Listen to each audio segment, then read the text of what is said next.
which has paragraph 6 in it, your answer, whether to the ad hoc committee or to us, that you were not aware of an investigation into the PKTT in the face of this summons is not correct. It could not have been correct unless you said to us, I signed without reading the summons. And that's not what you have said, right? No. You have told us, I read it and I got a briefing on it. So just from reading, even without a briefing, from reading this which is put before you, you would have known that there is an investigation of the PKTT, even if it is limited to promotions.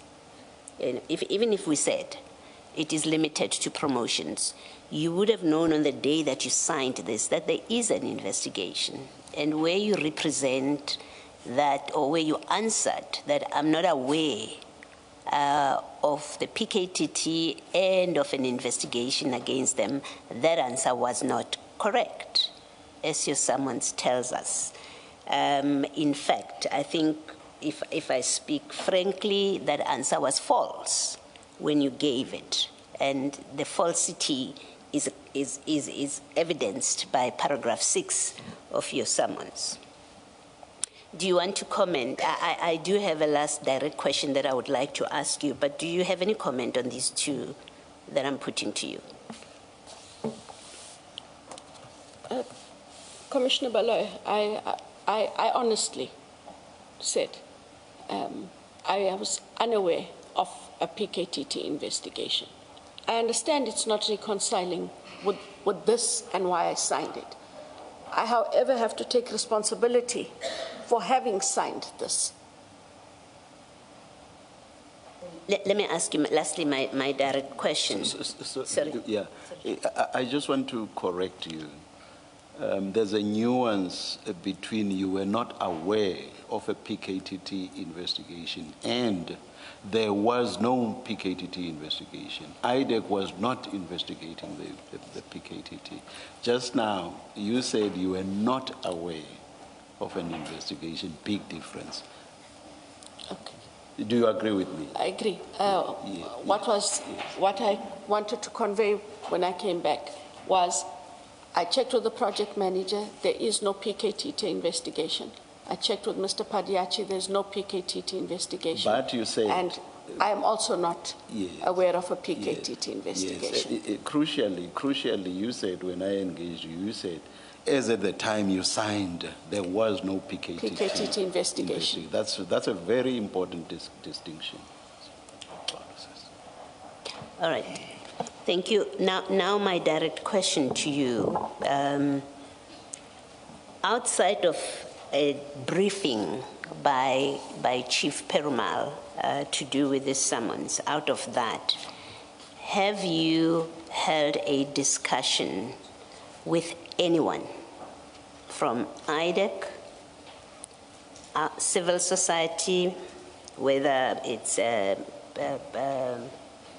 Mr. O Sullivan, I'm giving you examples, Mr. O Sullivan, Ms. Dihas, anyone in civil society, anyone in crime intelligence, anyone in your IDAC unit, have you had any discussion at all about the PKTT and allegations against the PKTT that may have or not to be investigated? Have you had any conversation at all with anybody? No, Chair. You haven't. Thank you. Thanks, Mr.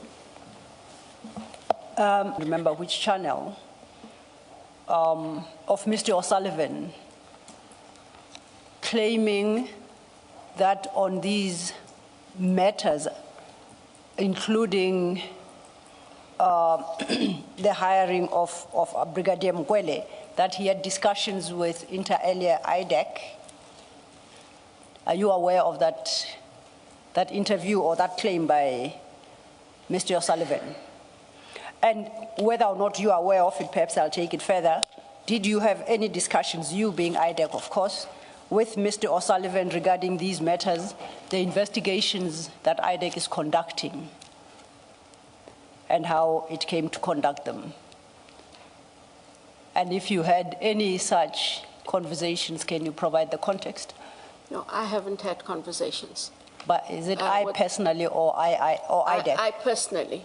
I cannot dispute he might have engaged IDAC staff. Let me ask, are you aware whether he has engaged? Let's ask more positively. Are you aware whether Mr. O'Sullivan has had any engagement of any sort with your IDAC people, not you, because you say you haven't, with your IDAC people? I am aware, Commissioner Baloy, that he would have had, from time to time, engagements with investigators. Relating to these matters? I don't know if it relates to this matter on PKTT or which matter. The crime intelligence matters that arise, that we are dealing with, that we've been dealing with for the many days that you've been there. Yes, so I'm not aware what he engaged them on, but if he said he met with them, then I have nothing to gainsay it. And so what he would have discussed with them, he would have discussed with them. But I think I did say to the evidence leader that if he had a discussion, the likelihood would have been with Mr. Rapeso. Why Rapeso? Because he had been in IPIT for a long time. And I know that Mr. O'Sullivan and IPIT had had a relationship of sorts over the years. So the most familiar person he would have been would have been Mr. Rapeso in terms of this matter. I know he knows other people in IDAC. So we'd have to just check with Mr. Rapeso that whether they had a conversation. Okay, even accepting that for a moment, who is Mr. O'Sullivan within the law enforcement environment? Why would IDAC be discussing its ongoing investigations with him? And on what basis would that happen? And you suggesting possibly Mr. Rapeso and others, would you consider it appropriate for any one of them to be having this engagement with Mr. O'Sullivan? It's not an engagement. If they had an engagement, it wouldn't have been about the investigations. It would have been if Mr. O'Sullivan spoke to IDAC investigators purporting to give them information. That would have been the only basis on which he would have had to engage. As can anybody from outside bring information, but not that they've brought the information and you then discuss if there is a relevant investigation pertaining to that matter, that you discuss it with him. You don't discuss it with him or any other outsider. The rule is not different. So then is it safe to assume that if he had done so, I don't know what discussions you suggest he had with IDAC, then if he's giving information, that information would find itself into a relevant docket? It should. And should we land at a place where there is no documentary proof in any docket that there was such an engagement, then how do we explain away those engagements?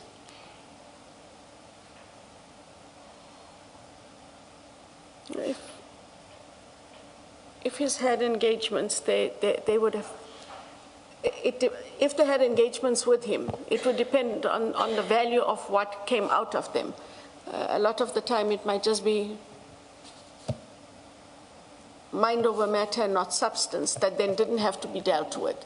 But if there was substance to it, and if it was in any way able to amplify or corroborate something in the investigation, it would move into the investigation.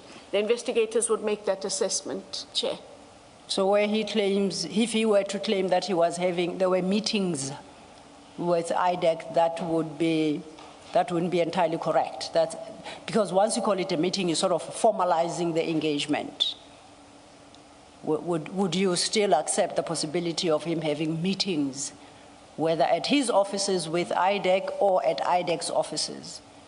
What would your comment to that be? I'm just interested to trying to establish the relationship IDAC has with Mr. O'Sullivan based on an interview he once had and engagements here. By here, I take it the institution he represents, or is a part of, with IDAC. So I thought you might shed some light on that relationship.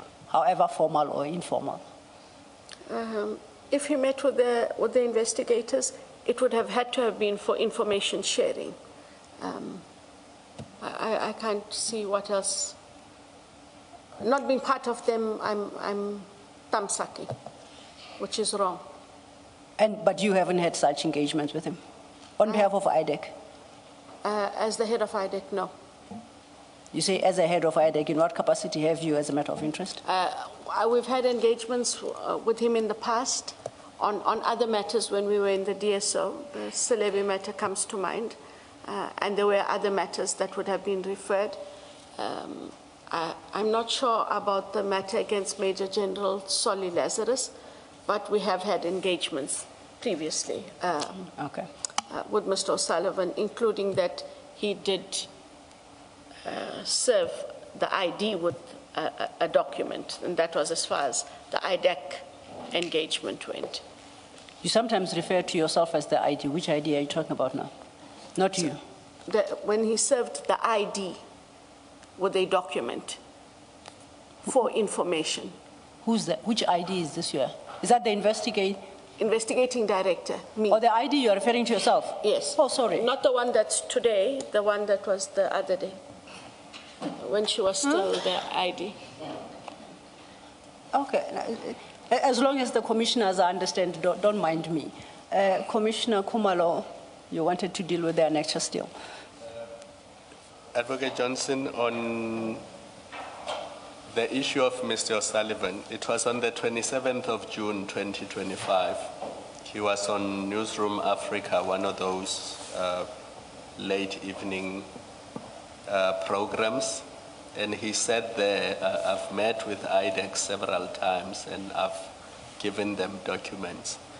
So I'm assuming that when you saw that on TV or when somebody told you about it, you would have been interested to know who at IDAC is meeting with Mr. O'Sullivan. Were you not interested at all?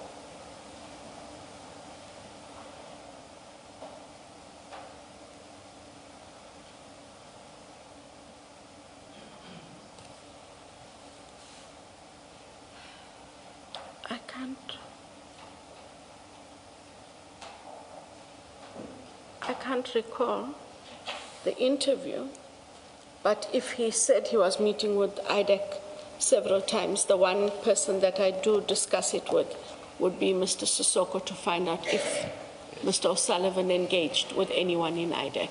Yes. And then in relation to these cases, did you meet and discuss them with General Khan? No. Do you know that members of IDAC met and discussed these cases with General Khan? What I am aware of, Chair, which is what I had to do to prepare for the commission, because I don't read the dockets, and I wanted to know if they had an engagement with General Khan on any of the CI matters. And I give you the feedback as I was given the feedback. They had conducted most of the investigations, I think in the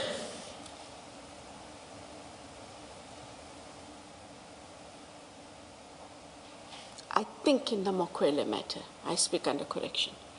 And they then found a document purporting to be in his name. And it is on that basis that Mr. Padiachi and Mr. Perumal engaged him, to take an affidavit. And an affidavit was taken for that matter. I'm not sure if other affidavits were taken for other matters. Do you know that they showed him the Mokwele docket or the investigation, the inquiry file? Do you know that General Khan was shown the Mokwele inquiry file? No, sir. Do you know that in his affidavit he was required to comment on the suitability of Brigadier Mokwele? No, I'm not privy to the details they discussed with him or documents they may have shared. And do you know that the charge sheet actually mirrored General Khan's affidavit? So IDAC's charge sheet in the Mokwele matter mirrored the affidavit by General Khan? No, sir. Okay. Now, These HR-related issues, I think Commissioner Baloy sometime last week raised this issue with you. If we go to page 3434 of the same bundle,